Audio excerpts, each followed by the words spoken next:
अत्र शूरः महेश्वासा भीम अर्जुन समायुधि। जिनसे बाण चलाए जाते हैं, फेंके जाते हैं, उनका नाम ईश्वास अर्थात धनुष है। ऐसे बड़े बड़े ईश्वास यानी कि धनुष जिनके पास हैं वे सभी महेश्वास हैं। तात्पर्य है कि बड़े धनुषों पर बाण चढ़ाने एवं प्रत्यंचा खींचने में बहुत बल लगता है। जोर से खींचकर छोड़ा गया बाण विशेष मार करता है। ऐसे बड़े बड़े धनुष पास में होने के कारण ये सभी बहुत बलवान और शूरवीर हैं। ये मामूली योद्धा नहीं हैं। युद्ध में ये भीम और अर्जुन के समान है, अर्थात बल में यह भीम के समान और अस्त्र शास्त्र की कलाओं में यह अर्जुन के समान है।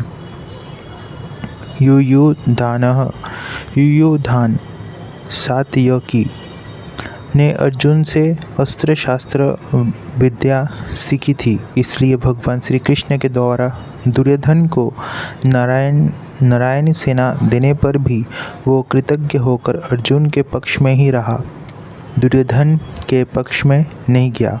द्रोणाचार्य के मन में अर्जुन के प्रति द्वेष भाव पैदा करने के लिए दुर्योधन महारथियों में से सबसे पहले अर्जुन के शिष्य युयुधान का नाम लेता है। तात्पर्य है कि इस अर्जुन को तो देखिए, इसने आपसे ही अस्त्र शस्त्र चलाना सीखा है और आपने अर्जुन को ये वरदान भी दिया है कि संसार में तुम्हारे समान और कोई धनुर्धर ना हो।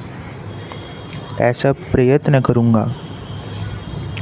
इस तरह आपने तो अपने शिष्य अर्जुन पर इतना स्नेह रखा है, पर वो कृतज्ञ होकर आपके विपक्ष में लड़ने के लिए खड़ा है। आपके विपक्ष में वो लड़ने के लिए खड़ा है, जबकि अर्जुन का शिष्य युयुधान उसी के पक्ष में खड़ा है। विराटस्य, जिसके कारण हमारा पक्ष का वीर सुकुमार अपमानित किया गया, आपको सम्मोहन अस्त्र से मोहित होना पड़ा और हम लोगों को भी जिसकी गाय छोड़कर युद्ध से भागना पड़ा, वो राजा विराट आपके प्रत्यक्ष पक्ष में खड़ा है। राजा विराट के साथ द्रोणाचार्य का ऐसा कोई बैरभाव या द्वेष भाव नहीं था, परंतु दुर्योधन ये समझता था कि अगर युयुधान के बाद मैं द्रुपद का नाम लूँ तो द्रोणाचार्य के मन में ये भाव आ सकता है कि दुर्योधन पांडवों के विरोध में मेरे को उकसाकर युद्ध के लिए विशेषता से प्रेरणा कर रहा है तथा मेरे मन में पांडवों के प्रति बैरभाव पैदा कर रहा है। इसलिए दुर्योधन द्रुपद के नाम से पहले विराट का नाम लेता है, जिससे द्रोणाचार्य मेरी चालाकी ना समझ सके और विशेषता से युद्ध करे। द्रुपद शस्य महारथः, आपने तो द्रुपद को पहले की मित्रता याद दिलाई, पर उसने सभा में यह कहकर आपका अपमान किया कि मैं राजा हूँ और तुम भिक्षुक हो, अतः मेरी तुम्हारी मित्रता कैसी, तथा बैरभाव के कारण आपको मारने के लिए पुत्र भी पैदा किया। वही महारथी द्रुपद आपसे लड़ने के लिए विपक्ष में खड़ा है। धृष्टकेतु हो, यह धृष्टकेतु कितना मूर्ख है कि जिसके पिता शिशुपाल को कृष्ण ने भरी सभाओं में चक्र से मार डाला था, उसे कृष्ण के पक्ष में ये लड़ने के लिए खड़ा है। धृष्टकेतु द्रोणाचार्य के हाथ से मारे गए थे असल में। चेकितानः, यह यादव सेना तो हमारी ओर से लड़ने के लिए तैयार है और यह यादव चेकितान पांडवों की सेना में खड़ा है। काशी राजस्य वीर्यवान। यह काशीराज बड़ा ही शूरवीर और महर्ती है। यह भी पांडवों की सेना में खड़ा है, इसलिए आप सावधानी से युद्ध करना, क्योंकि ये बड़ा पराक्रमी है। पुरु जितकुद निवो जश्य। यद्यपि पुरुजितः और कुंती भोज ये दोनों कुंती के भाई होने से हमारे और पांडवों के मामा हैं, तथापि इनके मन में पक्षपात होने के कारण ये हमारे विपक्ष में युद्ध करने के लिए खड़े हैं।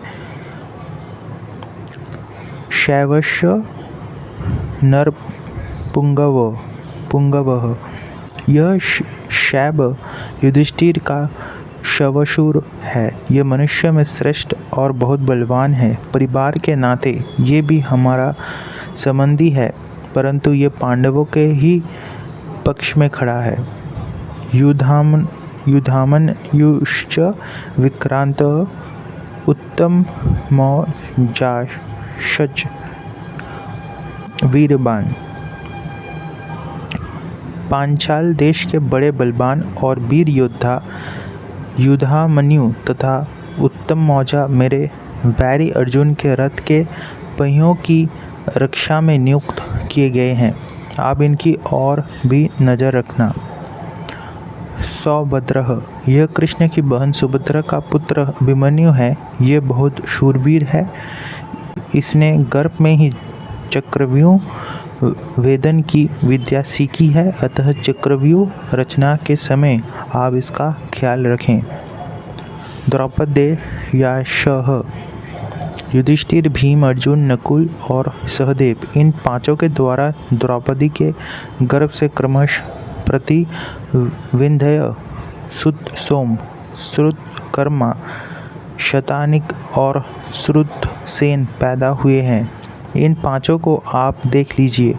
द्रौपदी ने भरी सभा में मेरी हंसी उड़ाकर मेरे हृदय को जलाया है। उसी के इन पांचों पुत्रों को युद्ध में मारकर आप उसका बदला चुकाए। सर्व एव महारथः। ये सब के सब महारथी हैं, जो शास्त्र और शास्त्रविद्या दोनों में प्रवीण हैं और युद्ध में अकेले ही एक साथ 10,000 धनुर्धारी योद्धाओं का संचालन कर सकता है। उस वीर पुरुष को महारथी कहते हैं।